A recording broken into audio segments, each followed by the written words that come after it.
and welcome to my podcast, A Penny for Your Thoughts with me, Steve Penny. Over the coming weeks, I'm going to be talking to some great people. I hope you enjoy listening in. Thank you. Okay, so we'll just get into things. So Thank you very much, Paula, for coming along to see me today. It's really good to see you again. It's been a while since we caught up, so it's been nice to catch up with you. First off, if you could just give us a brief intro, a little bit about who you are and what you do now, and then we'll sort of go on with the other questions and see what we get to. Okay, it's good to be here and being involved in your podcast. Thank you. You're welcome. Very exciting. So I am Paula Nicolaou and I'm a partner at Wynn Williams, and I specialise in front-end construction, tendering, consultants, construction contracts, all sorts of things. Yep. I have a team of 3 in my team, but we have a wider team across the firm. Yep. I've done this job for about, this is disclosing my age, isn't it really? For about, 30 years nearly, 30 years. Well, next year I'll be working for 40.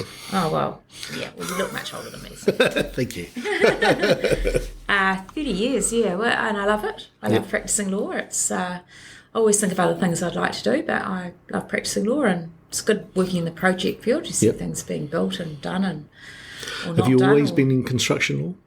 I started off at DLA Piper, which then had lots of prior names. It was Philip Shale George. And I started in conveyancing actually. God, I hope never to do that again in my life. And then spent a long time in commercial property, which was a really good base for construction. Okay, cool. Excellent.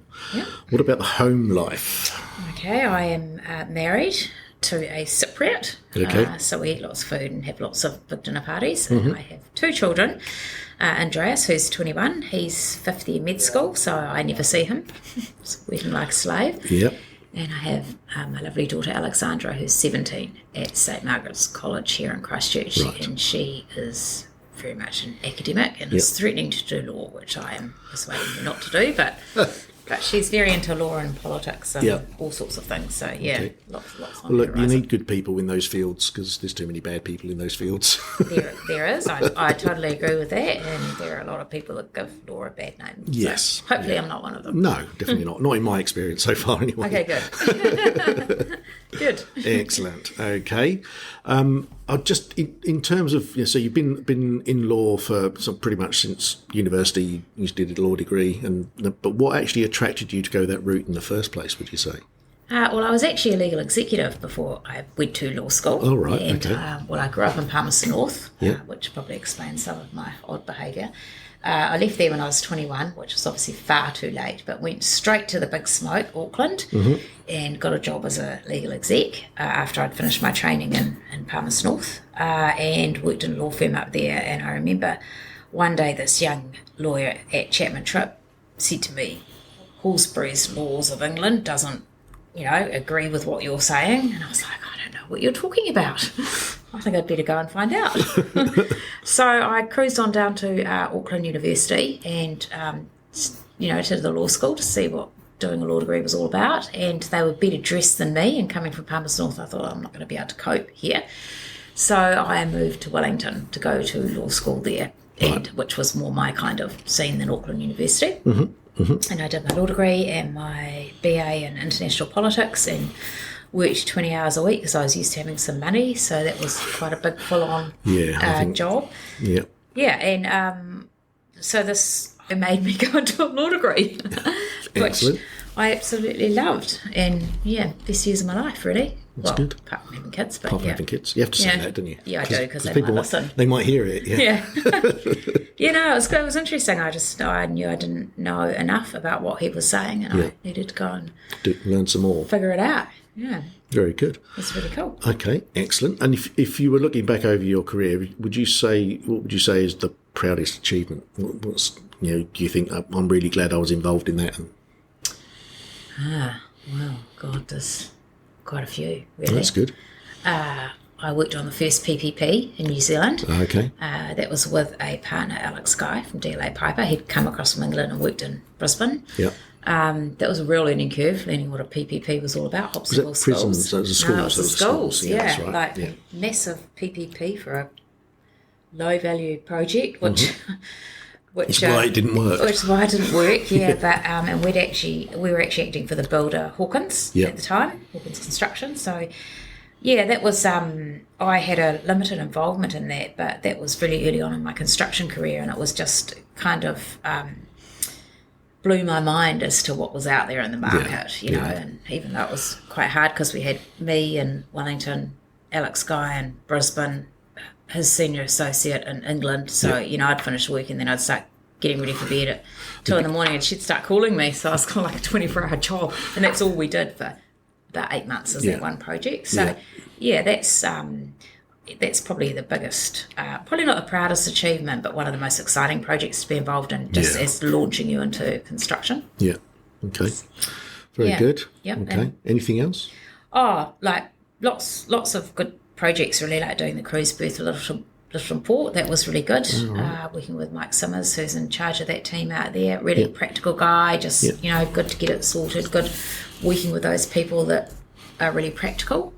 Yeah. That's been a good achievement. Of course, then COVID struck and they didn't have any ships in there for a couple of years, but it looked really good. But they've got the cruise ships coming in now. So that was good because it was a different project. It was in the water and in an operating port, and we had to do dredging contracts, capital dredging contracts that went with that to allow the ships to come in. So it was quite a good deepening the harbour, project. basically. Yeah. So that was really cool. And just working with a great team out there. They're really practical and great contractor. It was Heb, and they just worked really well together, and there were no issues on the project. And it's nice when that happens, isn't it? It's nice when that happens. Those are probably my proudest achievements, when that's how I like to focus, is to make sure the project gets done, not being there to kind of stuff it up. Yeah, no, that's good. I think that's the case for most of us, really. That, you know, the project is all about the end goal. It's not about the path, really. Yeah. And you want to try and make sure that your bit isn't causing a problem for somebody else. Yes, whatever your role is on the job, really, it's about making sure everybody can work together and end up with the right outcome. Yes. Which we don't always get, as we found out, unfortunately. But there you go. Which leads on to what would you say was one of the biggest challenges you faced? Oh, yes, well, biggest challenges. Not that project. We worked on a project together, and that was the first time I met you, and I think that was a really good team on the principal side. Everyone was really practical and wanted to see the project happen. Of course, the downside of that is you get a difficult contractor and just... You know, obviously on that one we couldn't get on the same page with the contractor, and that project didn't go ahead, unfortunately. But I think the biggest challenge I find is actually with other lawyers in the room or other consultants, where they're wanting to point score against you. And I just think that is a complete and utter waste of time, because you're all there to actually make the project happen, as opposed to prove how much more intelligent you are than others. Yeah, that seems to be... There's certain disciplines that seem to have quite a large proportion of the people that do them that are like that, unfortunately. Mostly law. Law, there's some sort of fire engineers tend to fall into that bracket as well, I would say. Oh my God, my son threatened to become an engineer once. I just had to not talk to him for a while. But that is the biggest challenge, and I see that as a big difficulty in getting your work done, and I don't... Just, you know, maybe now because I'm older and you're probably not, you know, getting in there trying to... I think you also get to a point, where we're putting it bluntly, where you don't want to take anybody's shit anymore. You know, you've done it for long enough to know that there's a better way of doing it, and listening to somebody mouth off because they think they're bigger and better than you are. Yeah. The day's too short for that kind of thing. Well, it is, and it just wastes clients' money. It's everybody's time. It's everybody's time. And it agitates the room, doesn't it? It does. You tend to get people retreating into their corners in those circumstances and being very defensive, which just slows everything down even further, unfortunately. Yeah, and on that project we worked on, we kind of spent a lot of time just kind of protecting each other from this abuse, which was kind of going nowhere, wasn't it? So... I think, that is the biggest hurdle for me. Yep. Okay. One thing I've been asking the people I've been talking to is if there's a point in time when you learnt something or heard something that really changed your outlook, changed your view on things. Wow. There's been a lot of that along the way. Right. It's funny, when you're younger, you think you're bigger than Ben-Hur and you go in there with all your guns blazing. Actually, there was one point now I've said that, I was doing a negotiation, and it was with an in-house counsel for a construction company. Mm-hmm. And she's quite aggressive, and she just went in there and just all guns blazing, fired all of her artillery in the first 5 minutes. It was like, wow, this is incredibly wrong way to enter into a negotiation on a contract. And I don't mind her as a person. She is overly aggressive, but I just learned there and then, and that was probably a third of the way into my career, that is actually not the way to deal with a negotiation or speak to people or, just get in there and we've got all these great points and we're going to fire them at you and we're not taking any of your changes and that kind of thing. It just made me realise that is actually not the way to go forward with negotiating anything. Well, negotiating, the hint is in the word, it's a negotiation, it's not a demand. Correct. It was like a demand. It was wow. And if you want to get a successful outcome, there's always compromise, isn't there? And that's what I've found. That if you're not willing to compromise, you're just in for a hard time. Yeah, that's right. And the other thing I learnt from that is it's quite good to have some artillery in reserve because often you need that. Yes, if you shoot all of your bullets in the first attack, then you've got nothing left. Yeah, that's right. You're a bit stuffed, which is actually what happened in that negotiation, because then we were like, well, okay, that's good, but what about this, this and this? And there was, she was spent, basically. So that was a really good learning curve for me to take that on from the other side, to go, okay, that's really, you can be an aggressive and sometimes negotiations can be like that, but it doesn't actually... You've got to be more strategic about it. Yeah, and keep your powder dry to some extent for when they get to a difficult point that you really need to get across. Gee, that's some advice that another partner gave me once when I was not happy with something happening within a partnership. She said, keep your powder dry, choose your fights. And I was like, that actually applies to actually doing your job as well. It does, I think that's something that, again, something you learn as you get older, is that sometimes it's better to keep your mouth shut. Yeah. Hard to do. Yes. When you're young, you'll say stuff and worry about the consequences afterwards. Yes. When you're older, you realise how serious the consequences can be, so you tend not to say stuff. Yes, you can tell the way I'm laughing. I've been in those situations quite a few times. Yes. Being an outspoken person. One great example of that, I think, is emails are a nightmare. The 24-hour rule. The 24-hour rule, yes. Sometimes it's not enough, actually. You need a 48-hour rule. You've also got to be careful who you're sending your emails to. Oh, God, thank God we have that double filter now on our emails, where it's got, are you sure you want to send this? It's like, oh, actually, no, I'm not. I don't want to send that. Well, one of my former bosses would have appreciated that filter because we had a particularly difficult client on a project a long time ago now, and he decided to send me an email after the meeting ranting about how rubbish the client was and how they'd thrown their toys out the pram and included the client in the list of yes. Fatal mistake.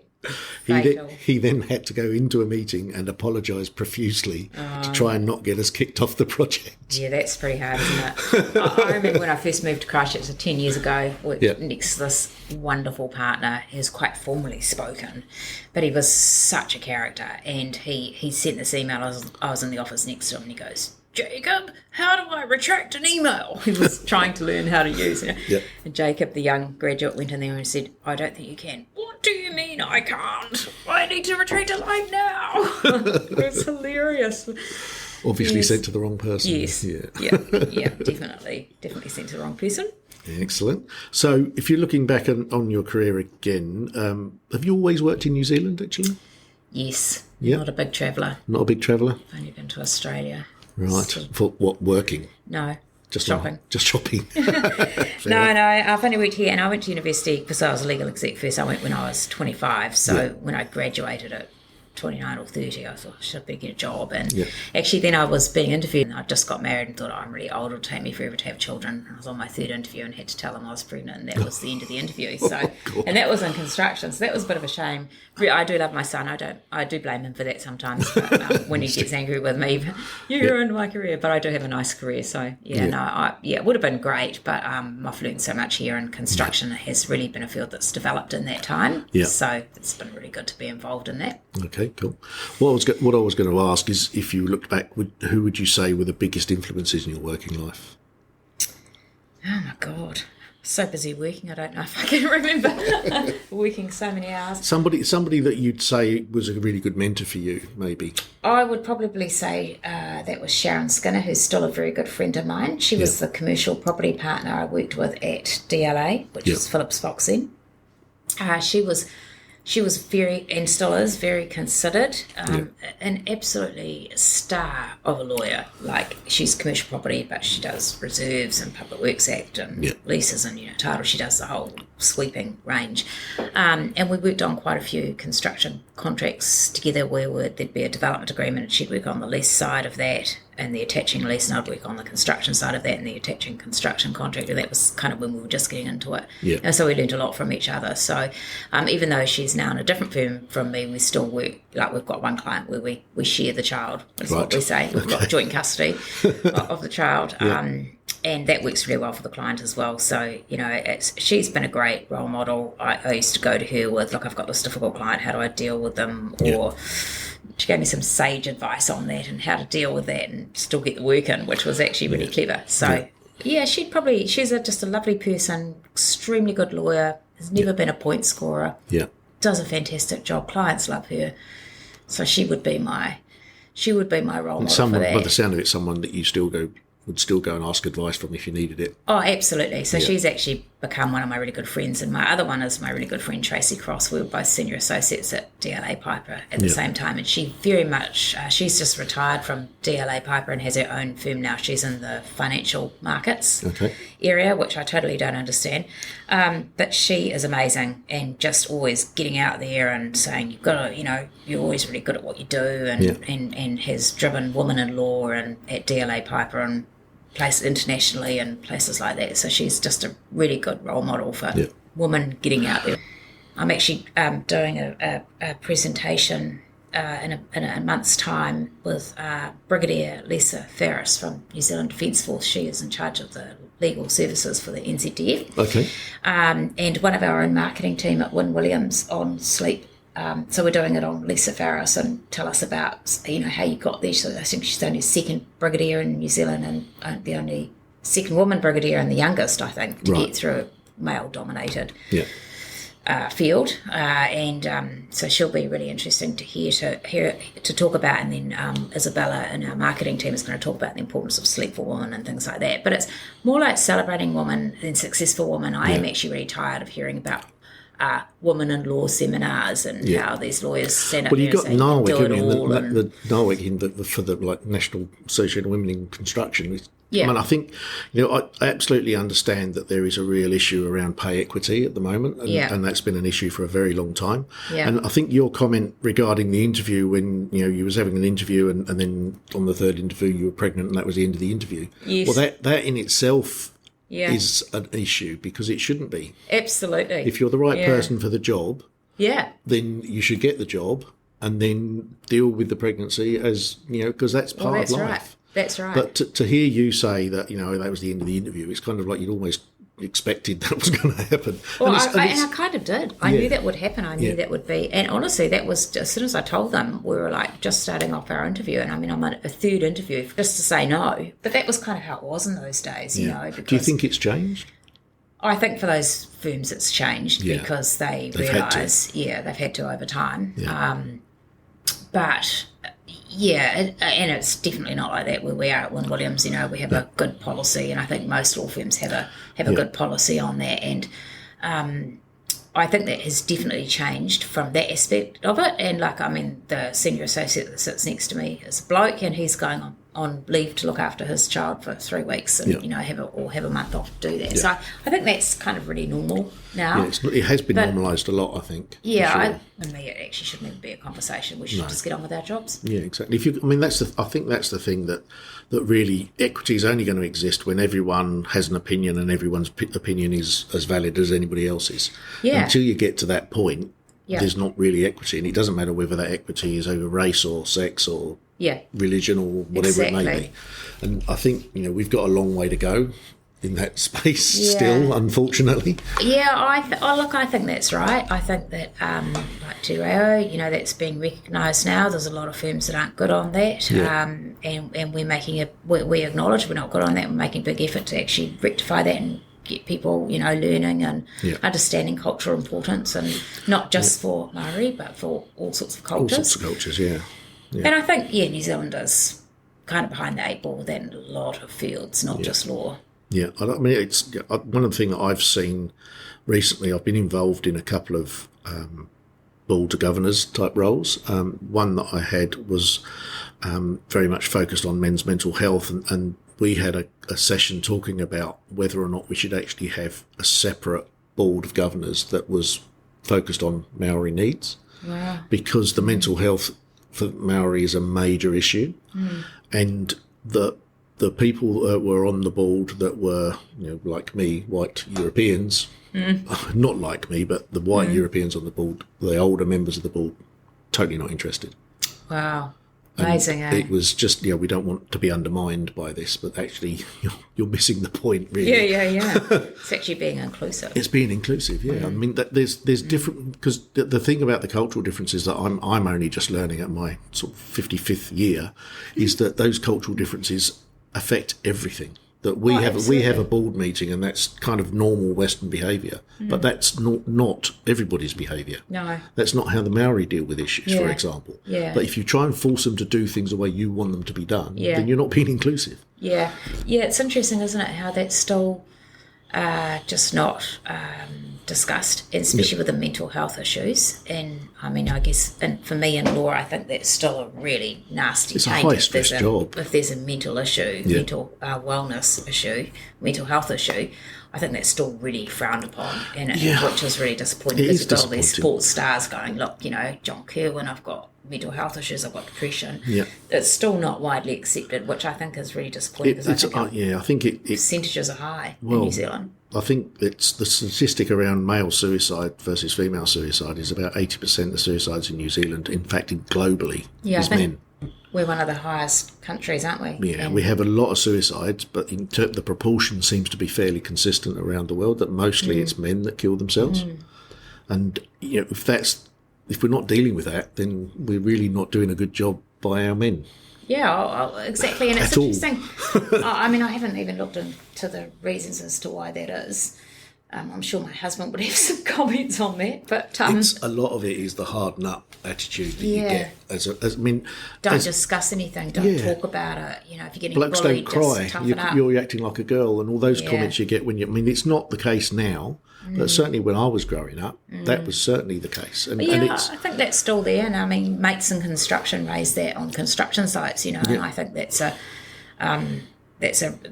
great thing that they're doing with that, to try and address that kind of thing. And it's. I mean, I think the best one for me is it's okay not to be okay, and that. Oh, absolutely. That just that phrase just tells you that yes, you're not okay. That's fine. Yeah. Lots of people aren't okay. Oh, and every day, like I came in here tonight going, I need to go home and have relax, have a glass of wine, and everyone's not okay every day. No. But it's kind of, we all put on this front, don't we? Yeah, we try to. Oh, yeah, how are you? I'm good. Yeah, that's I mean, that's a really English thing, isn't it? That, from my point of view, the English, whatever the situation, you ask someone who's English, how you doing? Say, oh, yeah, I'm fine. Yeah. And that's as far as it goes. Absolutely. Most of the time. Yeah, that's what we say. Yeah, I'm fine.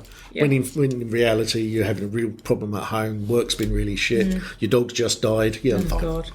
All of that stuff is going on in everybody's lives all of the time. But no one says that, do they? Nobody says it. Nobody says it, And that's one of the reasons why I made a post a couple of years ago about my own struggles with depression, and I put that up on LinkedIn, and I was actually told by quite a few people not to do that, because there's a stigma associated with it, and I said, well, that's exactly the reason why I'm doing it. Yeah, it's so bad that there's still a stigma associated with that. Apparently, I read somewhere that half the country is suffering from depression. It's like, why is there still a stigma with that? It's kind of natural in our lives today. Well, I think my doctor said to me, and I think it was something that really struck home with me. She said, if you've got a mental health issue, if you broke a bone, you wouldn't wait until you broke every single bone in your body before you went to the doctors. But with mental health, we wait until we fall apart. And then it's often too late to save your career or your family or everything else. Gone to the point of no return, effectively. Maybe the Americans have got it right, where they all go to have a shrink and they go and talk to them all the time. That's actually quite beneficial. It's very therapeutic, surprisingly enough, having a therapist. Yeah. Because I spent 2 years seeing a psychiatrist and it was quite eye opening for me about some of the stuff that was causing me to be the way I was, and focusing on recognising the signs. And now, because of that, with some medication help as well, I can control my depression pretty much all of the time. But when I first started seeing her, I was a nightmare. As you can do with your thyroid. As you can do with any cancer, other. Or diabetes. Or diabetes, that's right, but it's still not accepted. No. Yeah. Yeah, it's something that we all need to work on, and I think it's something we all need to be aware of in those around us as well. Well, I think my husband thinks he's a clinical psychologist now. After living with me for so long. Yes, I think that's the other thing we do, isn't it? We put a lot of pressure on our partners because it's their only outlet a lot of the time. Absolutely. You can't lose your shit at work because people will notice. Yes, that's true. And you're supposed to be a professional. You're not allowed to do that kind of thing. They do notice. I know that from experience. Yeah.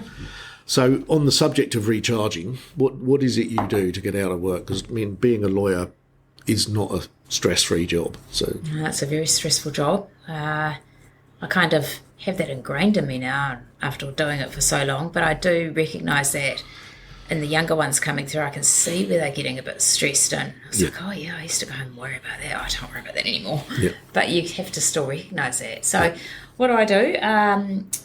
After a long, hard fight with my husband, who's an architect and wants to live in a very urban area. We now live on 10 acres in northern Canterbury, and it is just so relaxing and beautiful. So I love being at home. Yep. I probably don't go out as much as I used to because I love that space. I also have a horse that I can partially ride, which is probably, I'm sitting here with no broken bones at the moment, but I love riding, that's my passion. So I have a good network around me that comes and rides with me, and I go to some riding lessons at Blue Springs Polo. Mark is an ex-polo player, who's great, tells me how it is, so I've got a long way to go. So how long have you been riding? Oh, probably a couple of years, but I'm pretty useless. So, I have a horse on our 10 acres who I had to take there because she just got too fat because I didn't ride her enough because I was working too much. So, but that's probably my relaxation, hanging out with friends. Yeah. But, being at home. And so, other than the horse, any other livestock on your 10 acres? We have my husband and the children. We have 2 cats, and we have a dog, his 2-year-old border collie, who's totally out of control. We had no idea what we were doing, and everyone warned me against it, but he's a bit of a character. Border collies can be a bit like that, unfortunately. Yeah, he's just an absolute thief. He'll steal anything that's not buttoned down. So we've got one socks, got my Italian shoes once, so he's not allowed in the bedroom. He's very scared of going in there now. Actually, but that's quite good. We've just rented out our studio on the property, and our great tenant has 2 dogs, so he thinks he's in doggy daycare every day, so he's actually calmed down. So 1 dog, 2 cats, 1 horse, and we just make hay. Right. Yep. Okay. That's it. That's enough for us. It's kind of like Clarkson's farm without as much fun. Well, I think if it's what you need, then that's good enough, isn't it, really? Oh, I love the country. Yeah. I wish I'd grown up on a farm. I had lots of friends that lived on farms that I used to hang out with as a kid in Palmerston North. So, my daughter's up there at the moment at Massey doing the second year vet. So she's got a long journey ahead of her. But, Oh, she'll love it. Oh, she's enjoyed it up there for sure. Yeah, she's lots of drinking. Those vet students. Yeah, there seems to be a bit of that going on. That's all right. Not to concern you much. No. Well, she's 20 this year, so that's my youngest. So. Oh, they all have a great time. Those vet students, it's a great place for them up there. Yes. Okay, so looking back again to you when you were 20 years old, what piece of advice would you give to yourself if you could go back and communicate in some way with your 20-year-old self? Save more money. Do you know, I'm quite surprised by the number, because most of the people I'm talking to are about our age. Yeah. All of them have said, I wish I put more money in my pension. Oh, my God. Why did I buy shoes? I should have learnt from about Marcos that shoes are not a good thing. I would... Save more money is probably put some aside and make sure you have that there so you can, or buy property earlier. But, buy a property earlier and don't sell it. Yeah, don't sell it, rent it out. Yeah. Make your friends pay for it. Yeah. Probably only sage piece of advice I would have for my younger self is actually stop looking forward and enjoy the moment. Right, yeah. Always looking forward, when I earn more money, when I know how to do this job properly, when I have a flash car, when I can buy a house. Kind of it's actually just enjoy the moment. Where you are, yeah. I think that being present is a really important lesson for all of us. I don't think many of us actually do it. I'm trying to start, and my very good friend Tracy is helping me. She's very in the moment all the time, and her husband Mark is very good at, you need to be in the moment, Paula. Yes. And they're great for me, those friends, that actually do that and go, well, actually, today's a good day, and Well, I think, you've also got to take advantage of the position you're in to some extent. And, like for me, for example, if I want to go and play golf one afternoon during the week just because the weather's nice and I feel like getting out of the office, then I'll do it, because I've learned that being too busy isn't a good enough excuse for not taking time. Well, it goes pretty quickly, doesn't it? It does, yeah. I mean, like I say, I've been at work for 40 years next year, which is horrendous. Yeah, and you haven't played that much golf. No, I haven't. I'm terrible at golf because I haven't played enough.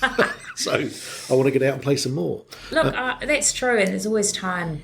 Work will always be there. Yep. And that's one thing I'd probably say to a lot of the younger women lawyers that are debating whether they have a family or how long they take on maternity leave. I kind of say to them, this job's always going to be there. Yep. It's always been there. It's always going to be there. Go and do what you want to do now and come back to it. It's not going anywhere. If you wait, it's never going to be the right time. Yes, exactly. And then you may not be able to have children or do what you want to do. The one that really, I don't think there's a really good answer to it, but there's people who say, I'm going to wait till I can afford it. Well, sorry, but you're never going to be able to afford it. You're never, ever going to have kids then, because you can never afford it. Yeah, well, I guess as your income grows, you spend to that level all the time, which we all do, which I wish I was, more frugal and...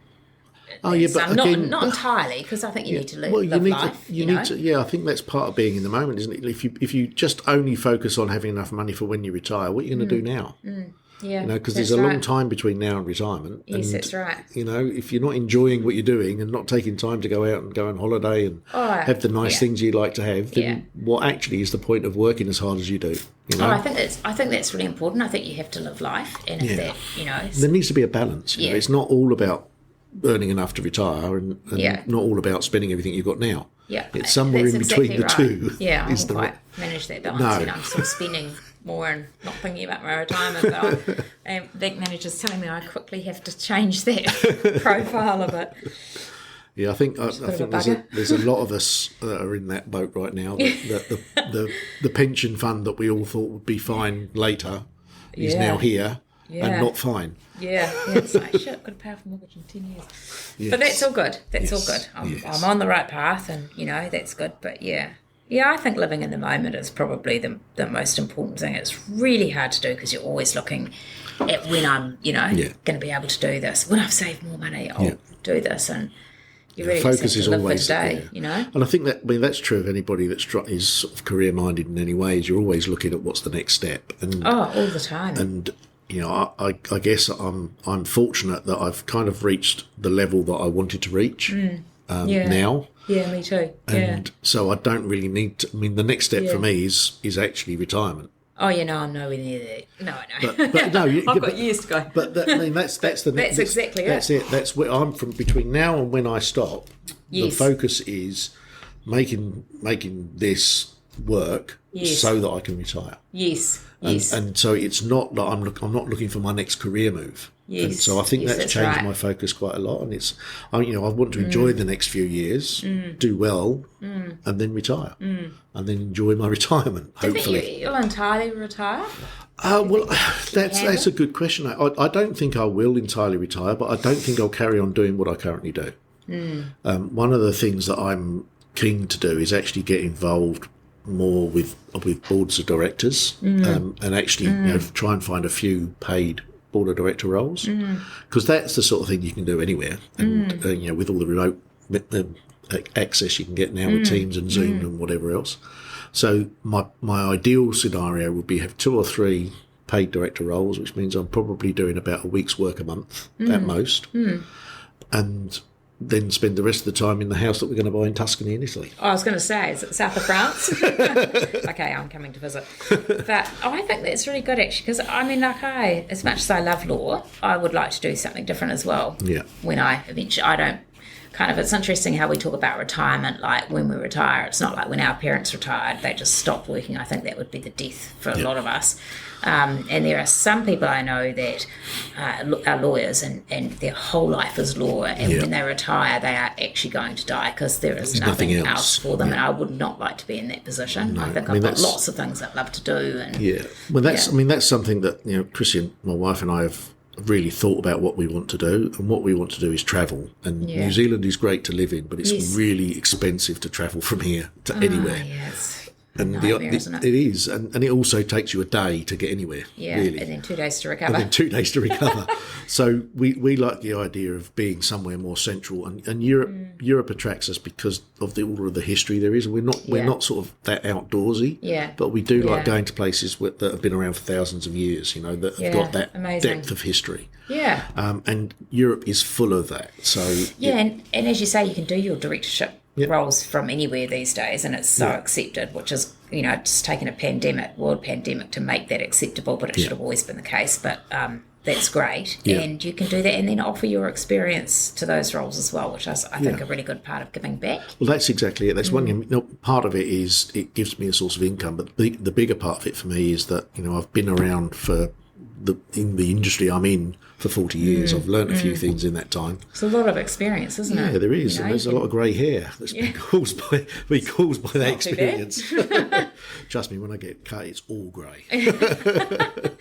But I think it's really important to give back in those roles. And I don't think, like any of professionals these days will, apart from those ones that are older than us, that are really, that's all their life has been. Yeah. I mean, even though, when we were younger, we used to work 6 days a week, 15-hour days. I can't do that anymore. But I mean, when I had children, I decided that I wouldn't work on the weekend. I'd work really late during the weeknights, and so I'd be working till 12 o'clock or 1 in the morning, but I'd spend my time with the kids on the weekend so I could manage that, which was really great, actually, for them. Yeah. And so now I work on the weekends if I have to for projects and stuff. That's all fine now that they're older and it's easier. But it's good to have those other interests. I think that's really important, or things that you love doing, so you're not, just doing. Well, I think this podcast for me is it's not work, it's a hobby. And I've been listening to a lot of podcasts, and I thought, well, most of them, it seems people are just having a bit of a chat. Yeah, I think it's a great idea. And I can do that. Yeah, I can talk too. So it's lucky you're getting a word in, actually, as you know. Yeah. So I think, it's finding those things outside of work for me is really important, because, I have been doing what I've been doing for a long time, and I want to have other things in my life. Because like you say, I know people in my industry that are working in their 70s and 80s, and I just why? Why are you doing that? You need to enjoy life a little bit more and not put yourself under that pressure. Really, and it's interesting for those people that do that, I think, where their partners aren't working or haven't worked, have really suffered from that, like my parents-in-law, for example. My father-in-law, greatest man ever, passed away about 10 years ago, and he was working at basically 84, and his wife wanted to travel a whole lot more. They were separate, go back a whole lot more, but he was just, wanted to work. And look, great work ethic, great guy, but it was probably not, it wasn't great for her. No. Because then he didn't really want to travel, because he had this hands-on business that he wanted, and loved his business, just loved it. She'd worked in the business, up until probably, 60 or something. There's quite a age gap between them. It's a funny story there. Both lied about their ages. So he was older and she was younger. Yeah. But that was hard. Seeing that was hard on her. So I think professionals that keep working like that, they're probably not even thinking about their partners. No. Some partners actually don't want them home. Yeah.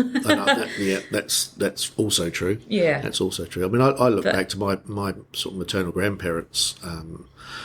My grandfather was a veteran of World War II. Wow. And, he had a particularly challenging war. He was kept a prisoner of war for 3 years in a prisoner of war camp in the Balkans, which I don't think would have been an enjoyable experience. And certainly from what he told me about it, was a pretty horrible experience. But, he came back He worked until he was 60, retired at 60, and was diagnosed with terminal cancer a year later and died.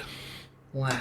And then my maternal grandmother had a stroke about 6 months before my grandfather was diagnosed, and she was bedridden for another 5 years and had multiple strokes during those 5 years, and then died of a massive stroke at 65. Right. So I you look at start those. Enjoying yourself. Well, I mean, this is the point, really. You know, that they worked really hard all their lives. They went through a world war. Yeah, amazing. They got to retirement, and then they both died. Poof. It just like that. I don't. You know, I hope that doesn't happen to me. I don't think it will. But that's really made me think that I don't want to be working beyond when I actually have to.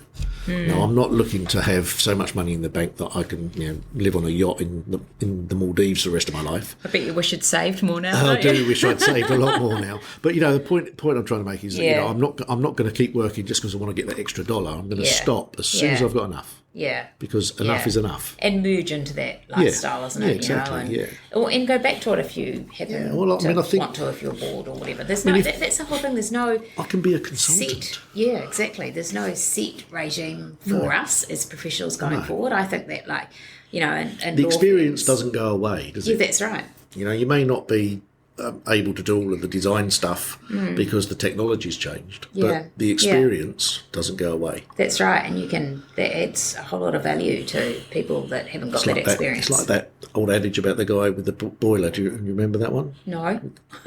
I'm too young.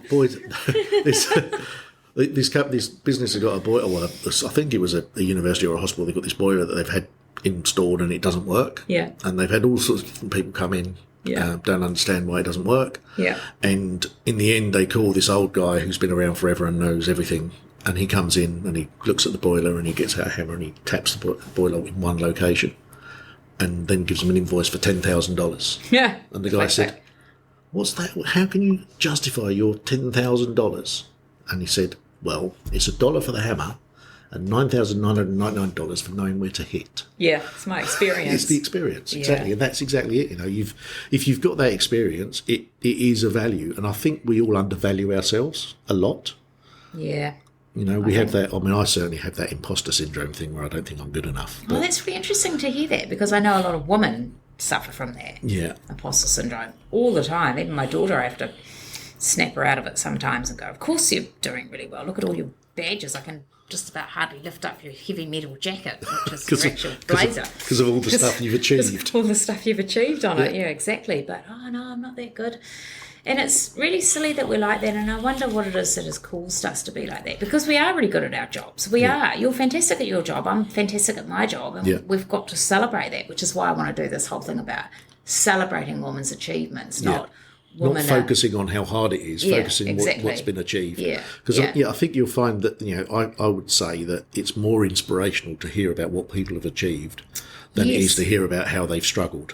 Oh, it's a completely different... It's a different viewpoint, isn't it? It is a different viewpoint. And look, I mean, I could tell a million stories about, when I first partnership meeting, I was told not to say anything, and then I said something to a bloke that was made a partner a few years ago, and I said, "Did they tell you not to say anything?" "Oh, no, they said I could say whatever I wanted to." And I'm like, "Oh, classic."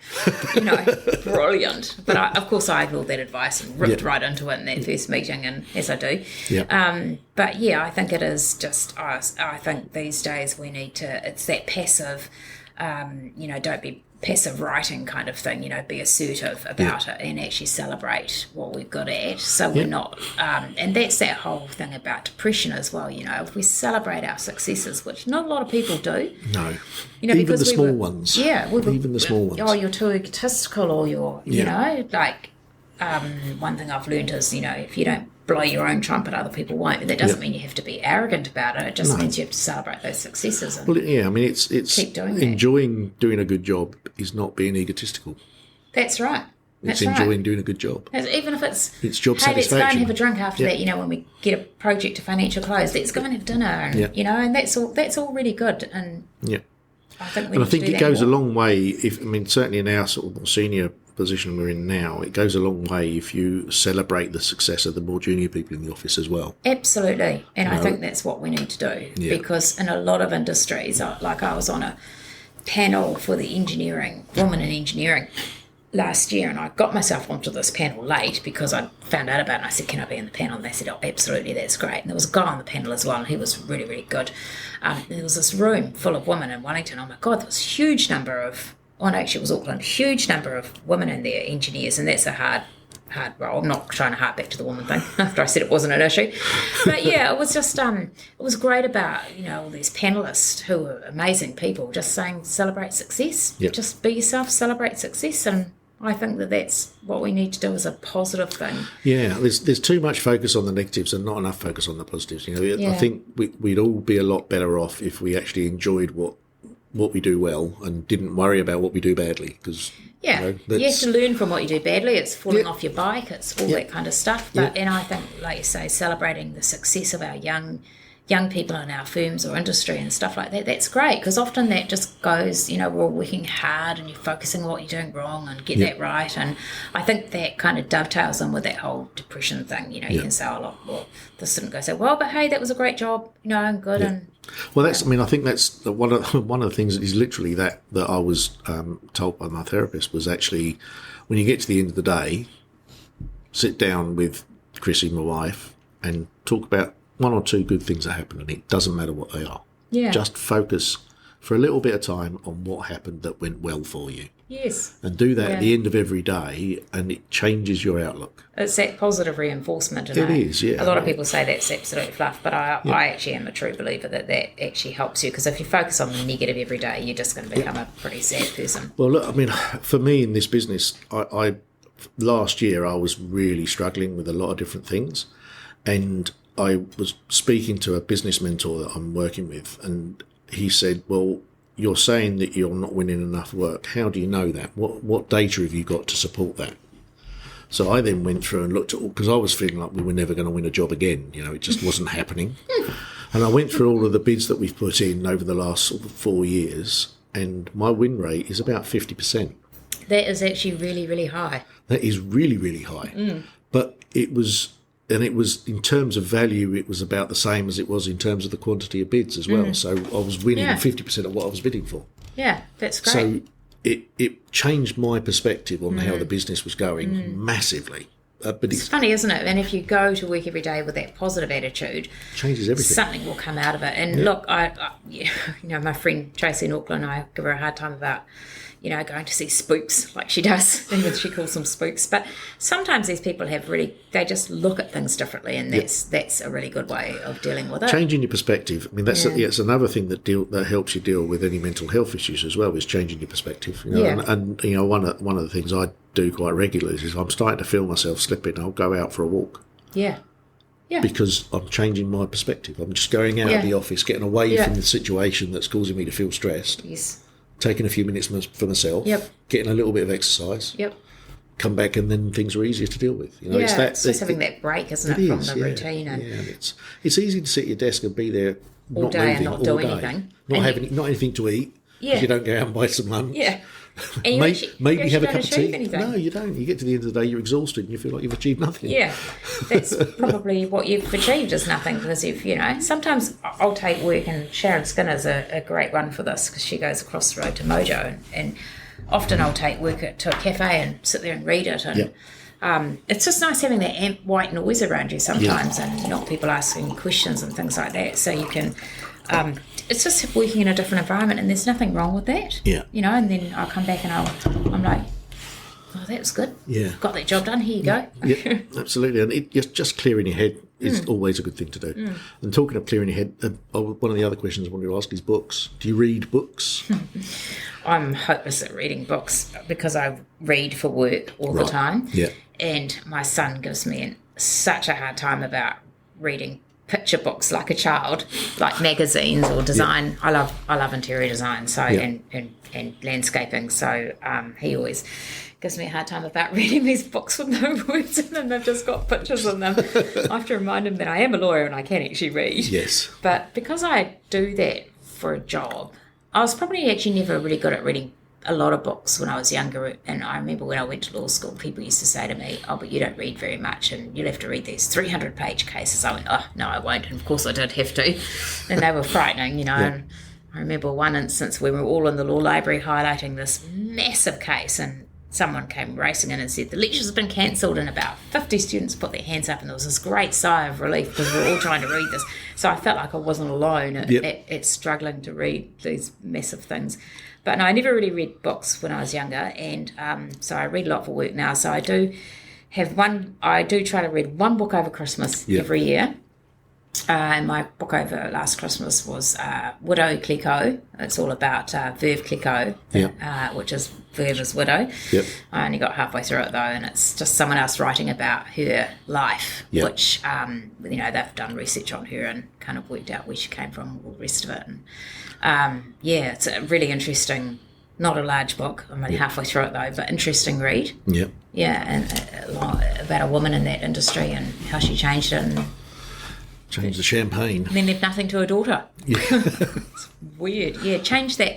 And it's quite an interesting read because it's like a marketing book really about how she, made it a commodity that was, available to the middle classes as opposed to just being available to the elite. And then, all the other champagne houses followed her. So it's got a really good marketing feel about it. Let's do things differently. If you think about it, that if you didn't do that, then the champagne would not really be making any money, would it? Well, they weren't. That was the problem in those days. They actually weren't making any money. There was beautiful, vineyards and things like that, but it was just so elite that. And she decided, I have to finish reading it, of course, but she decided that, hey, I need to, make more money out of this. Yeah. And I just think that's, like you get all these marketing books and things like that. That's actually a really good marketing book. Yeah. As to this is how someone has brought something through to make it standard. Yeah. Well, it's not exactly standard because it's still $80 a bottle, but it's well known. You can buy it in New World though. Yes, you can buy it at New World, and sometimes now COVID's gone, it was on special. Yeah. But it is a household name. Well, not in everyone's household. I shouldn't be so glib about that, but it is out there. People know. You know all of the champagnes. Yeah, if the orange label. Yeah, Veuve Clicquot's certainly one of them, and then Dom Perignon and all the others know about. I mean, I love my wine, so Oh, there you go. So I'm aware of the champagnes. Yes, I thought you would be. Yeah. But I think so. That's a good read. Yeah. But otherwise, I'm pretty hopeless on reading books. You don't listen to audio books or anything like that? No.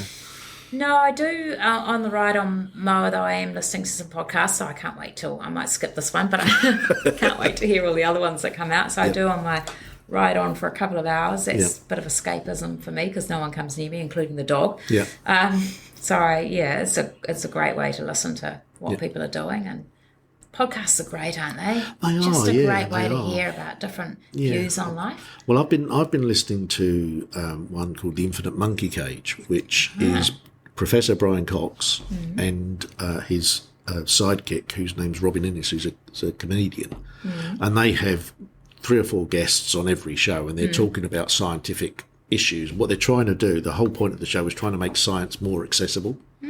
Because again, it's seen as a bit of an elitist thing. You've got to be really, really clever to understand it. But it's true because I can't understand my daughter's science homework. It's just like another language. It is another language. It's definitely another language. My background as an engineer is in physics, but some of the stuff that they're talking about, it's like mind blowing stuff. Amazing. And it's just, but it's really interesting because you get to hear lots of different points of view about different issues, and there's hundreds of episodes, and I've only listened to probably 40 of them so far, but I'm going to keep listening to it because it just something different. It's not something you're interested in. Yeah, something that I kind of understand a little bit about it and want to learn more, and it gives you something to talk about as well. Yeah, it's interesting, isn't it? Like podcasts have really become a thing for our generation, I guess. For the kids, it's they're all across it, and have been forever. Being influencers on Instagram since they were in the cot. Pretty much. They knew about podcasts, but I think it's a really interesting, and it's nice to listen to people talk about different things, and whether it's a different career progression or. Like for me, I was the black sheep in my family by getting a law degree. Most people at university assumed that, or at work. Or in previous firms assume that you come, father's a judge or something like that. There's this assumption that, where you come from. So it's quite good having a podcast where you can actually talk about people and they have different backgrounds. Someone's grown up on a sheep farm or, that's really cool. I think that's really good that people switch around what they do. So it's nice to be able to listen to people's lives. Absolutely, yeah. We're also all a little bit of a voyeur, I think, like watching what other people are doing. Yeah. Less risky. Yes.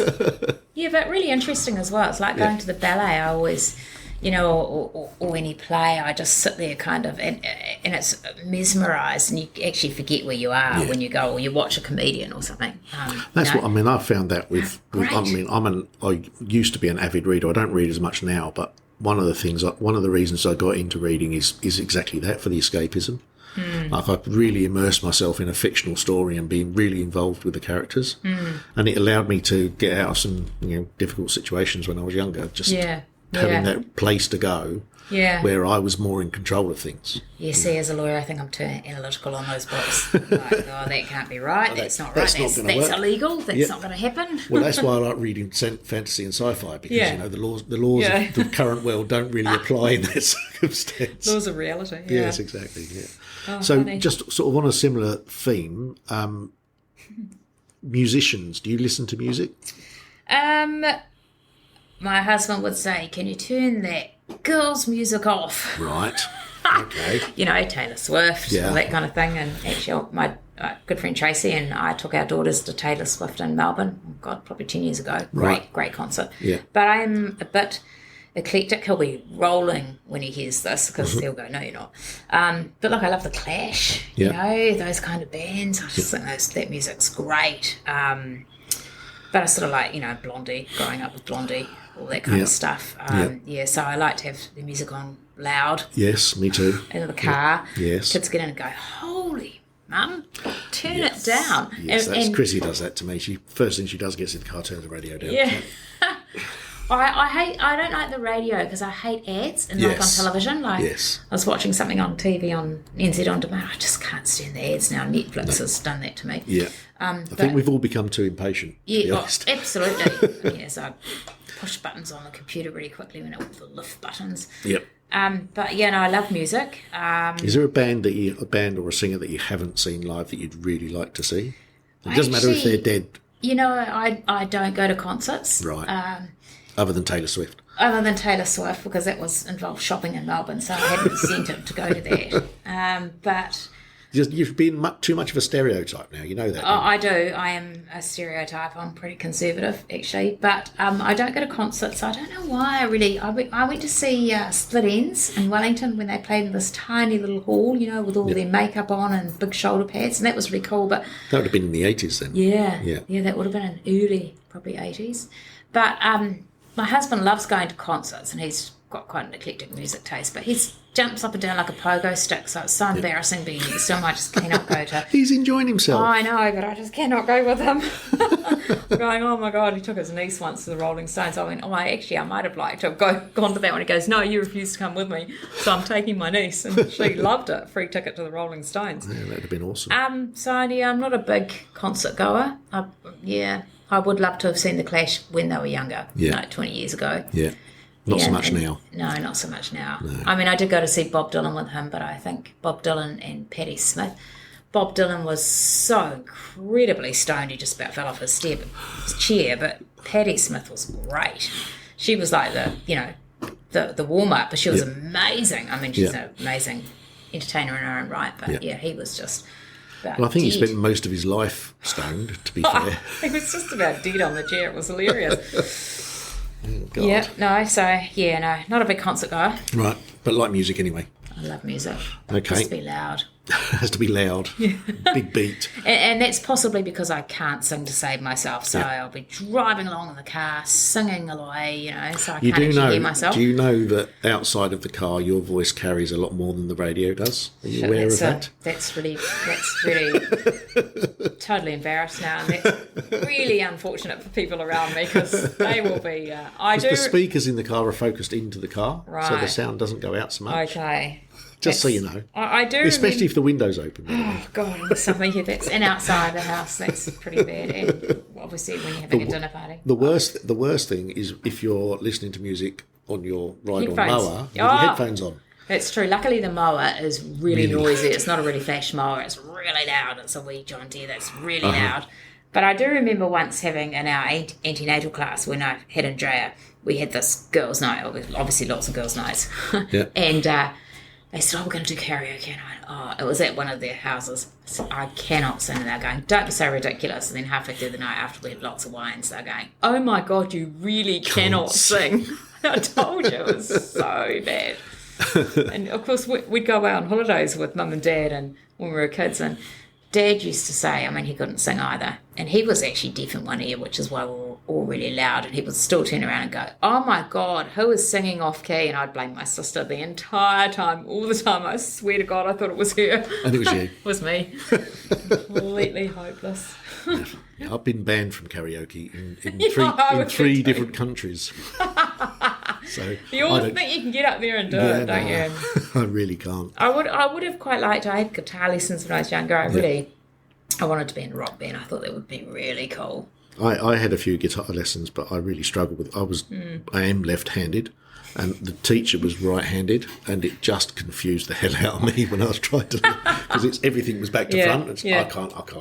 Oh, so that could explain why you're no good at golf. That could explain why I'm not. I played golf right-handed, actually, surprisingly enough. I don't have left-handed clubs, I have right-handed gloves. I can't play left-handed. So you're ambidextrous, I am. kind of. To quite a large extent, I would say. I can do a lot of things with both hands. The only one I can't really do is write. Right, yeah, writing would be hard. I wear my watch on the wrong... I'm right-handed, but I wear my watch for a left-handed person, and I eat for a left-handed person, which confuses everyone. They're like, oh my God, you're right-handed. Change my knife and fork around every single time. Like, every time I've sat down to a meal anywhere for my entire life, I've had to change my knife and fork around. No one ever sets a table for a left-handed person, do they? No. I've just realised how biased it is for left-handed people every single time. Just weirdly going off on a bit of a tangent.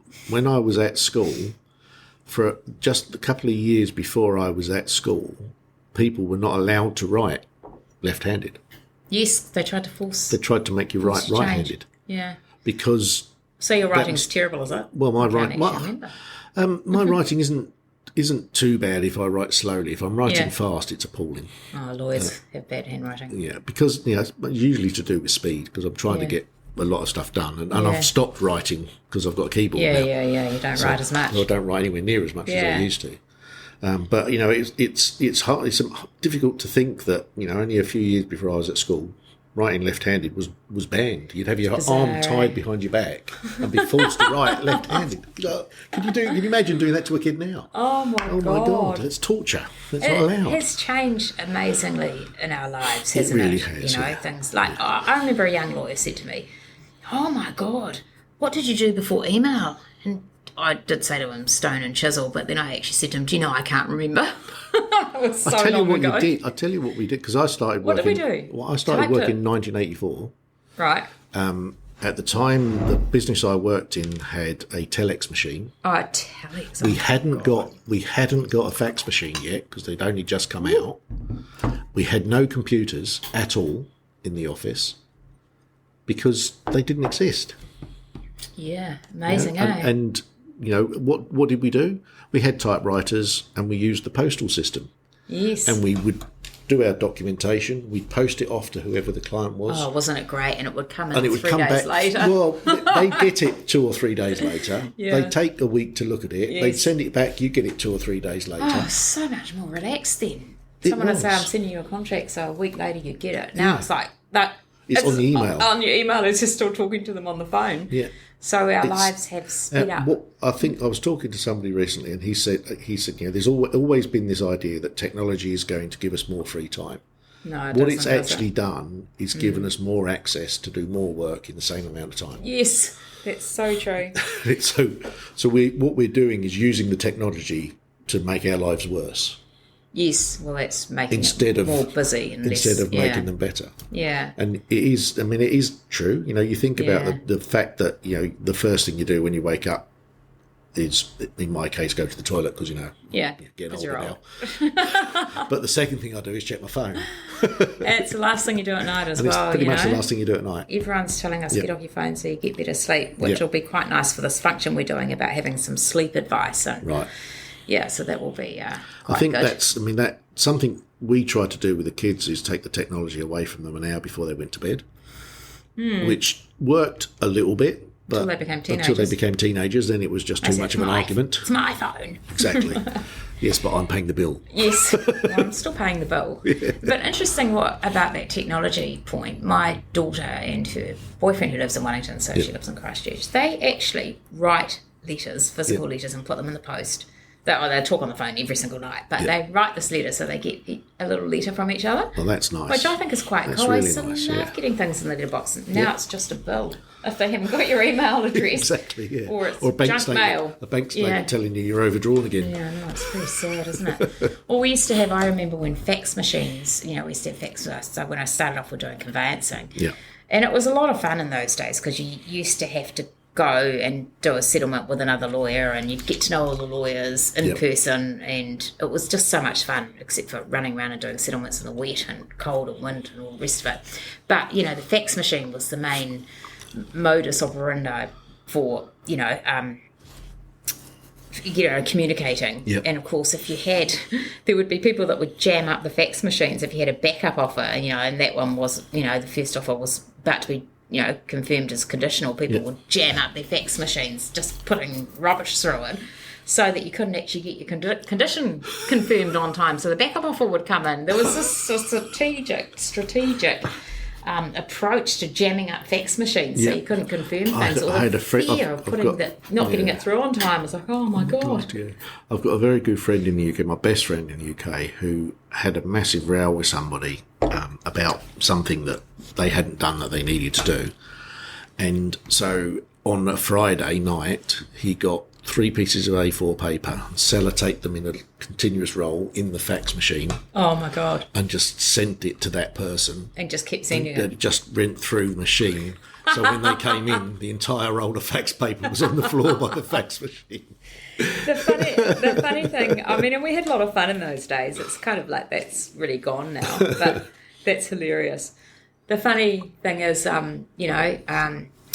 all had that shiny fax paper, that faded after about 10 minutes in the sun. And then you didn't realise when you went back to look on a file 3 years old that it was just blank. Yes. There was nothing on it. It's like, oh my God. You learn that lesson very quickly. Better take a photocopy of it, yeah. And so what was the point of the fax machine? It was just hilarious, wasn't it? Oh, well. Yes, indeed. We're just showing our age now, I know. Now it's just, where's the IT guy? Why isn't my computer working? Is your computer working? Is your computer slow? Have you locked up? Is your computer, don't start me, but dial-up connections. You remember them? Yeah. Let's not talk about them. That's just embarrassing.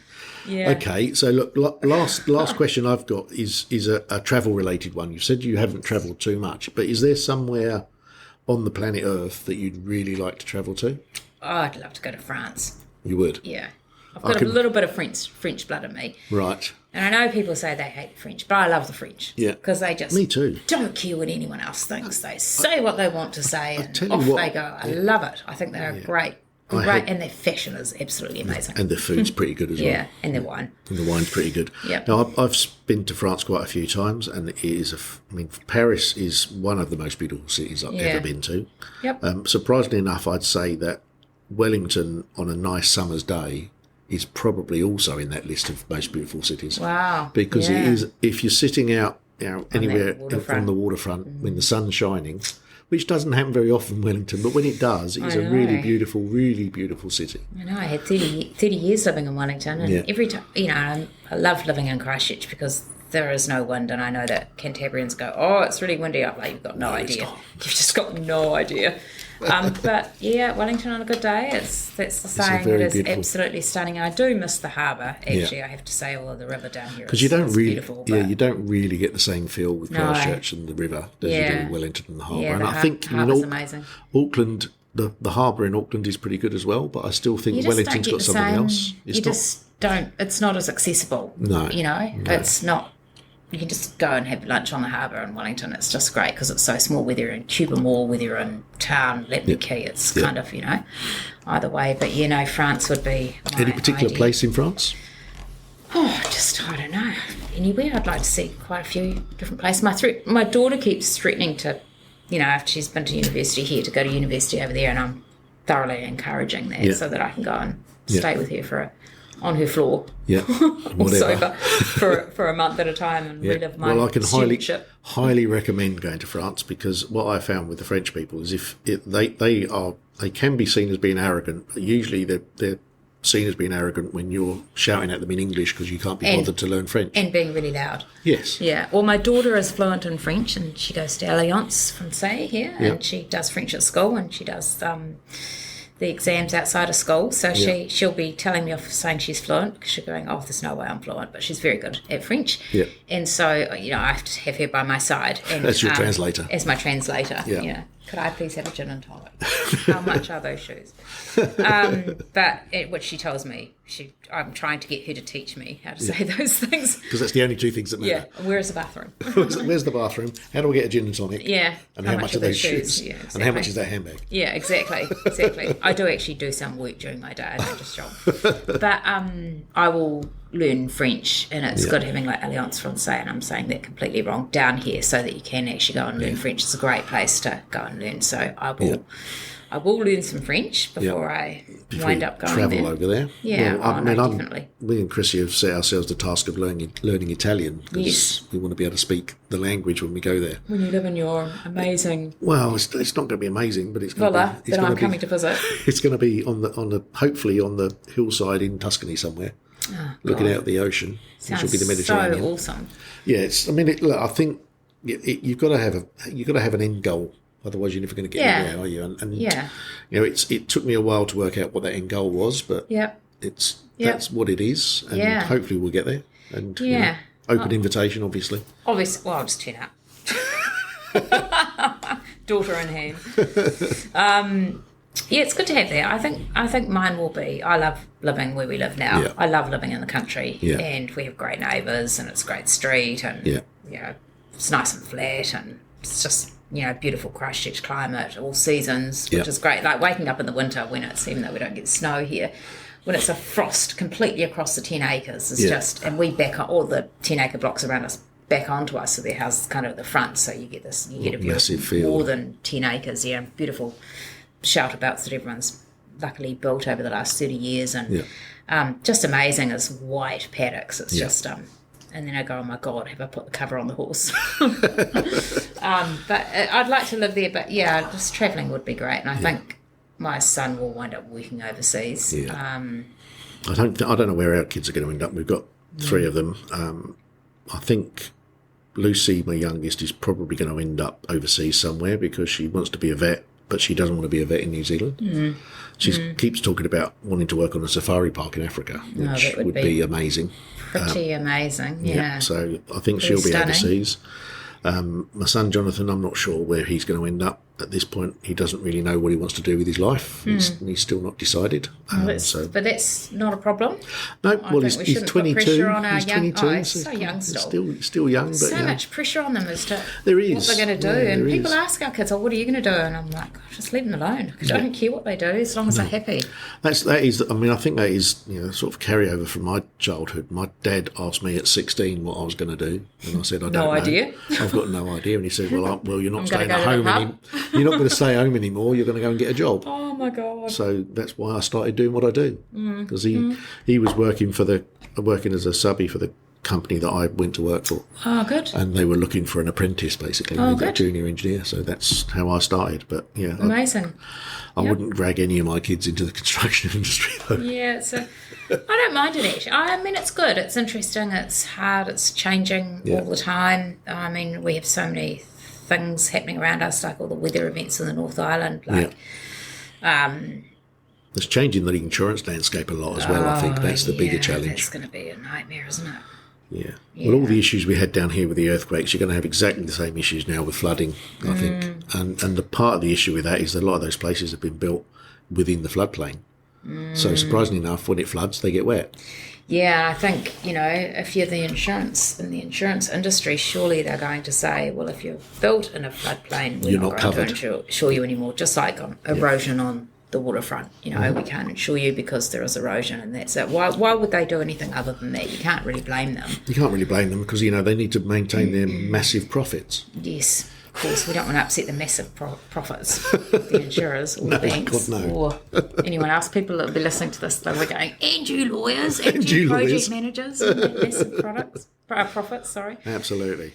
But I think your kids are going to wind up in Italy. I think at some point they're probably, hopefully the grandkids. Because all your friends are. Hopefully the grandkids will be there as well at some point, if they ever turn up. Really cool. I think it's good to find, know that's kind of what you're heading for and something exciting like that to look forward to. And hopefully not too far away as well. That's the other side of the plan, Yes, excellent. I'll come visit you when I pop over to France. Sounds good. Well, look, excellent. Thank you very much, Paula. It's been great catching up. It's been a while, so I've really enjoyed the conversation. I hope you have. Yeah, it's great. I know I put you off a few times, but it's all good. but it's all good. It's all good. Yeah, it's good to have a chat, isn't it? And actually think about where you are in your life and what you're doing and where you're heading, and it's very good. I've enjoyed it. Excellent. Well, I will let you know when we get it put together and on the internet somewhere. I can listen to it on the ride on. Absolutely. Excellent. Thank you. Thank you for listening to my podcast, A Penny for Your Thoughts, with me, Steve Penny. I hope you've enjoyed today's conversation, and I look forward to sharing my next conversation with you. If you want to find out some more, please do get in touch, and maybe we can have you on in a future show. Thank you.